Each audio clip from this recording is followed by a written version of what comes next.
Hello കൂട്ടുകാരെ, ഇന്ന് ഞാനൊരു നോർത്ത് ഇന്ത്യൻ ഡിഷാണ് ഉണ്ടാക്കുന്നത്. ക്യാപ്സിക്കത്തിൻ്റെ ഒരു കറിയാണ്. ഇതിന് വേണ്ടി 2 ക്യാപ്സിക്കം, 2 തക്കാളി, 3 ഉള്ളി, 3 പച്ചമുളക്, 3 വെളുത്തുള്ളി, അത് പകുത്തതാണ്, മുറിച്ചതാണ്.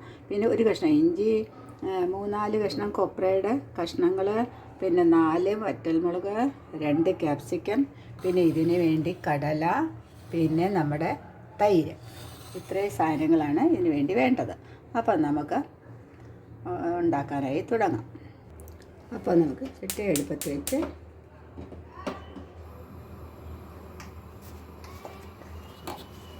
എണ്ണ ഒഴിക്കാം. അതിനുശേഷം അതിലേക്ക്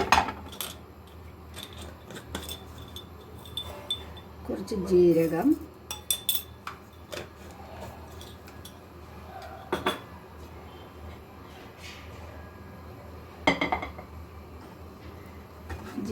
ഒന്ന് ചൂടാകുമ്പോഴത്തേക്കും നമുക്കതിലേക്ക് കുറച്ച് കുരുമുളക് പൊടി ഇടാം. കുരുമുളക് ഇട്ടാലും മതി കേട്ടോ, കുരുമുളക് ഇടാം. അതിലേക്ക് നമുക്ക് വെളുത്തുള്ളി,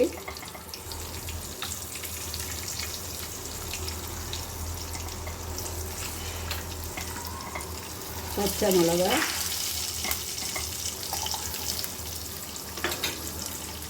ഈ ഇഞ്ചി ചെറുതായിട്ട് ഒന്ന് അരിഞ്ഞിടുക.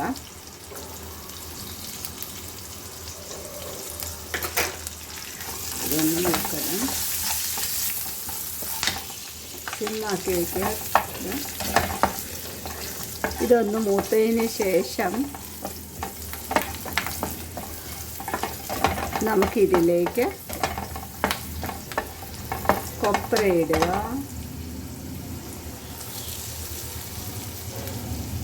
കൊപ്രയും അതിനോടൊപ്പം തന്നെ നമ്മുടെ മുളകും കൂടി ഇടുക.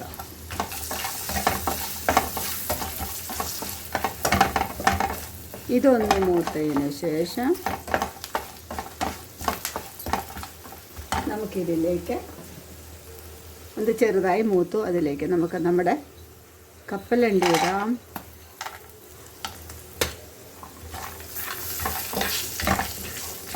ഇത് അധികം ചുമക്കെ വറക്കണ്ട കേട്ടോ, കുറച്ചൊന്ന് പകുതി വറുത്താൽ മതി. അപ്പോൾ ഇത്രയും മൂത്താൽ മതി കേട്ടോ. അങ്ങനെ നന്നായിട്ട് ചുമക്കണ്ട, ചെറുതായിട്ടൊന്ന് വറുത്താൽ മതി. അതിനുശേഷം നമുക്കിത് ആറിയിട്ട് ഇത് അരയ്ക്കാനുള്ളതാണ്. അപ്പോൾ ഇതിൽ നിന്ന് മാറ്റിയതിന് ശേഷം നമുക്ക് ഇതിലേക്ക് തക്കാളി ഒന്ന് വഴറ്റിയെടുക്കാം.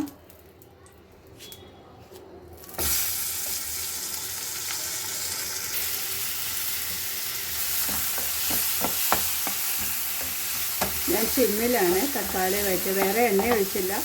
അതിലുണ്ടായിരുന്ന എണ്ണയിൽ തന്നെയാണ് വഴറ്റത്. ഇത് മറ്റേത് ഞാനിങ്ങനെ വറുത്തത് കോരി എടുത്ത് വെച്ചിട്ടുണ്ട്, ഇതാ മാറ്റി വെച്ചിട്ടുണ്ട്. ആറാനായിട്ട് വെച്ചിരിക്കുകയാണ് അരയ്ക്കാൻ വേണ്ടി. അപ്പോഴത്തേക്കും നമുക്ക് നമ്മുടെ തക്കാളി ഒന്ന് ഇതുപോലെ വഴറ്റിയെടുക്കണം. ഇത്രയും കൂടെയാണ് ഈ മസാലയും ഇതും കൂടിയാണ് നമുക്ക് അരയ്ക്കാനുള്ളത്. അപ്പോൾ നമ്മുടെ തക്കാളി ഒരു പകുതി വഴന്നിട്ടുണ്ട്. നന്നായിട്ട് വഴറ്റേണ്ട കാര്യമില്ല, ഒന്ന് പച്ചമണം മാറി ഒന്ന് ഇതായാൽ മതി. നമുക്കിതും ഈ പാത്രത്തിലേക്ക് മാറ്റാം.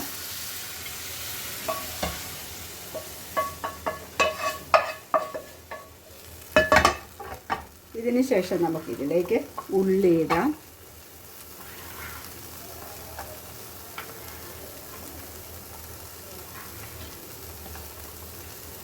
ഉള്ളിയും ഒന്ന് ചെറുതായിട്ട് വഴറ്റുക. അതുപോലെ ഉള്ളി പകുതിയെ ഞാൻ വഴറ്റിയിട്ടുള്ളൂ. അപ്പോൾ ഇതിൽ നിന്ന് 3 ഉള്ളി എടുത്തതിന് ഞാൻ ഇതിൽ നിന്ന് പകുതി ഉള്ളി എടുത്തിട്ട് അരയ്ക്കാനായിട്ട് ഉപയോഗിക്കുന്നു. പകുതി നമുക്ക് മസാല അരച്ചതിന് ശേഷം ഉപയോഗിക്കാനാണ് കേട്ടോ. അപ്പോൾ ഞാനിത് അരച്ചെടുത്തിട്ട് വരാം. അപ്പോൾ നമുക്ക് മസാല അരച്ചോണ്ട് വരാം. മസാല ആറിയിട്ടുണ്ട്, അത് ഞാൻ അരച്ചിട്ട് വരാം. മസാല മസാല അരച്ചു. അത്ര നന്നായിട്ട് അരയ്ക്കേണ്ട, കുറച്ച് ഇങ്ങനെ ധാനധാനയായിട്ട് കിടന്നോണ്ട് കുഴപ്പമില്ല. ഇനി നമുക്ക് ഇതിലേക്ക് എണ്ണ ഒഴിക്കാം.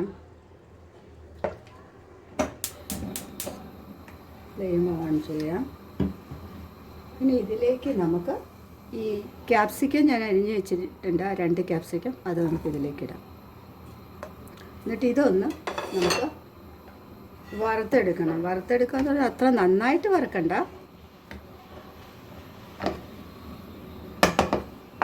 കുറച്ച് ഒന്ന് പകുതി വേവായിട്ട് എടുത്താൽ മതി, പകുതി വറുത്ത്.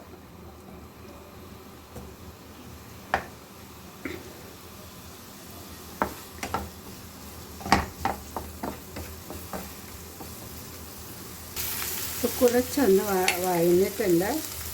അപ്പം നമുക്കിതിലേക്ക് കുറച്ച് ഉപ്പിടാം.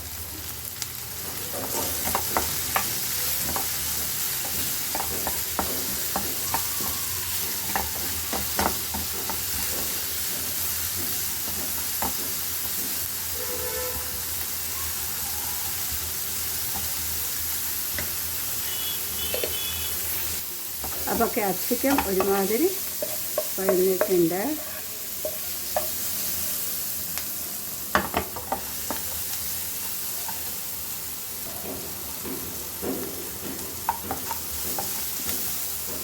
വറുത്തെടുത്ത ക്യാപ്സിക്കം ഞാനില്ലേ ഒന്ന് പകുതി വറുത്തിട്ടേ ഉള്ളൂ, ഒന്ന് വഴന്നിട്ടേ ഉള്ളൂ. അതിൻ്റെ ആ പച്ച കുറച്ച് നിപ്പുണ്ട്. അപ്പോൾ അത് മാറ്റി അഴിച്ചു.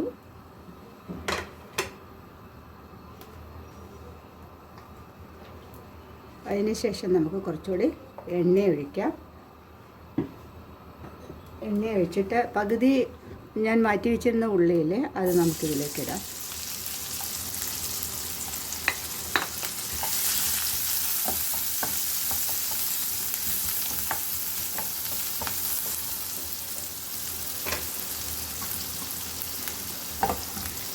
സിമ്മാക്കി വയ്ക്കാം. ഉള്ളി നന്നായി മൊരിഞ്ഞ ശേഷം നമുക്കതിലേക്ക് കുറച്ച് 1/4 സ്പൂൺ മഞ്ഞൾപ്പൊടി ഇടാം. ഈ മഞ്ഞൾപ്പൊടിയുടെ പച്ചമണം ഒന്ന് മാറുമ്പോൾ അതിലേക്ക് നമുക്ക് അരച്ച് വെച്ചിരിക്കുന്ന മസാല ഇടാം.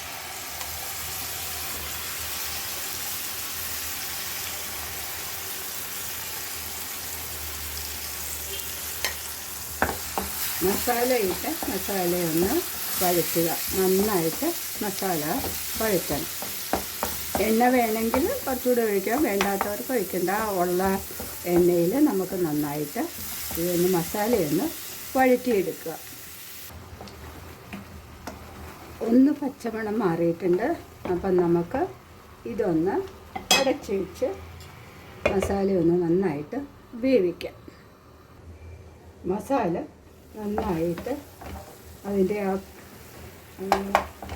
ചെറിയൊരു പച്ചമണം ഉണ്ടായിരുന്നത് അതൊക്കെ മാറി. അപ്പോൾ ഇതിലേക്ക് നമുക്ക് കുറച്ച് മല്ലിപ്പൊടി, 1 സ്പൂൺ മല്ലിപ്പൊടി,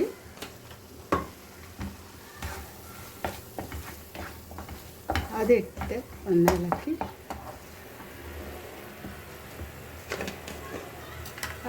അവരവരുടെ ആവശ്യത്തിനനുസരിച്ച് എരിവ് വേണമെങ്കിൽ എരിവ് കൂടുതലിടുക, അല്ലെങ്കിൽ കുറച്ചിടുക. നേരത്തെ നമ്മൾ പച്ചമുളകും കൊല്ലമുളകും ഇട്ടിട്ടുണ്ട്, അതിനാൽ കുറച്ച് മതി. ഇത് കാശ്മീരി മുളക് പൊടിയാണ്, അതിന് ഇതിന് എരിവില്ലാത്തതാണ്. അതുകൊണ്ട് ഞാൻ 1.5 സ്പൂൺ ഇതിട്ടു. പിന്നെ ഇതിനെ നമുക്ക് നന്നായിട്ട് ഒന്ന് വഴറ്റിയെടുക്കാം.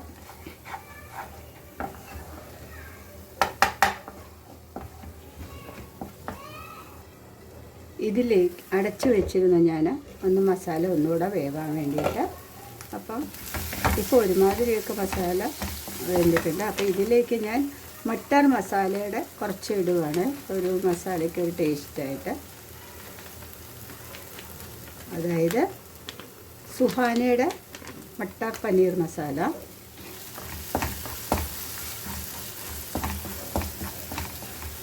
അതിട്ട് നന്നായിട്ട് ഒന്ന് ഇളക്കിയതിന് ശേഷം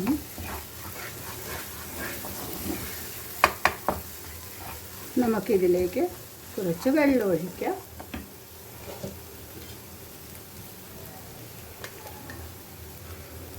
അതായത് ഞാനിതിന് ഒരു അര കപ്പ് വെള്ളം ഒഴിക്കുന്നുണ്ട്. നന്നായിട്ട് ഇത് ഇളക്കി ഒന്ന് നന്നായി യോജിപ്പിക്കുക. നന്നായിട്ട് മിക്സ് ചെയ്യുക.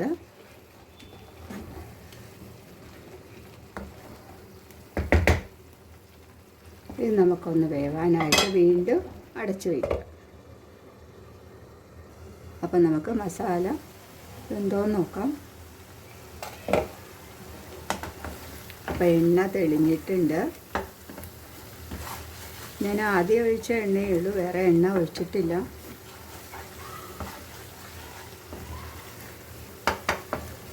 ഇതിനിടയ്ക്ക് ഉപ്പുണ്ടോ എന്ന് നോക്കുക. ഇനി ഇതിലേക്ക് നമുക്ക് തൈര് ഇടാം. ഞാനിതിലേക്ക് 2 സ്പൂൺ തൈരാണ് ഇടുന്നത്.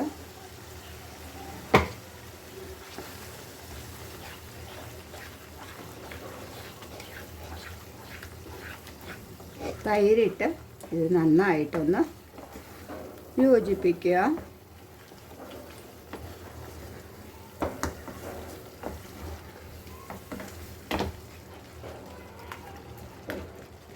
അപ്പോൾ ഞാൻ തൈര് നന്നായിട്ട് ഇതിൽ യോജിച്ചിട്ടുണ്ട്. ഇതിലേക്ക് നമുക്ക് ഈ വറുത്ത് വച്ചിരിക്കുന്ന ക്യാപ്സിക്കം ഇടാം.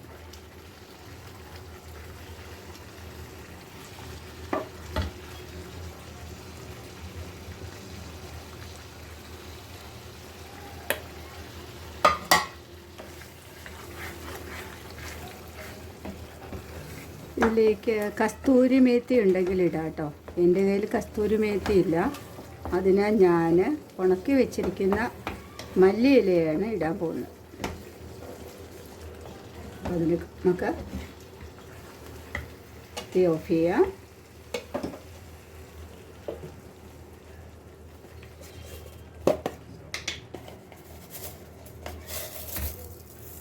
ഞാനിങ്ങനെ മല്ലിയില ഉണക്കി വെച്ചിട്ടുണ്ട്. അതിങ്ങനെ പൊടിച്ച് കസ്തൂരി മേത്തിക്ക് പകരം ഇതാണ് ഇടുന്നത്.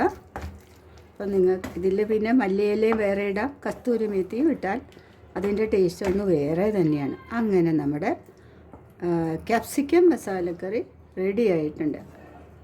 അപ്പോൾ ഇത് ചപ്പാത്തിക്ക് വേണ്ടിയും ചോറിന് വേണ്ടിയോ പൊറോട്ടയ്ക്ക് വേണ്ടിയോ ഏതിന് വേണമെങ്കിലും നമുക്ക് കഴിക്കാം കേട്ടോ. ഇതാ. അപ്പോൾ എങ്ങനെയുണ്ടെന്ന് പറയണേ കൂട്ടുകാരെ, കമൻ്റ് ഇടണേ, ലൈക്ക് ചെയ്യണം, മറക്കല്ലേ. സബ് ചെയ്യാതെ കാണുന്നവരാണേ പ്ലീസ് ഒന്ന് സബ് ചെയ്തേക്കണേ, മറക്കരുതേ.